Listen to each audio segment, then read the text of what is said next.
Well, tonight we're introducing you to 3 Vietnam War era veterans who got to see their memorials during last month's Midwest Honor Flight. KELOLAND's Dan Santella was along for the trip to Washington, D.C. Ahead of tonight's Eye on KELOLAND, he brings you some of their powerful interviews. It's great. Waited a few years to get on this flight, and I'm glad I'm on it now. Army veteran Larry Reck of Rock Rapids, Iowa, served in the Vietnam War.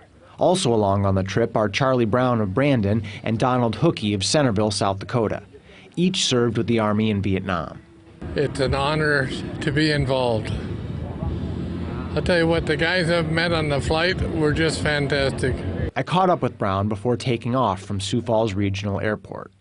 Oh, I want to see everything, all the memorials, especially the Vietnam Memorial. I got some names I got to look up and maybe do some rub-ins, but so yeah, it's going to be a pretty good experience. We also spoke in D.C. next to the wall at the Vietnam Veterans Memorial on the National Mall.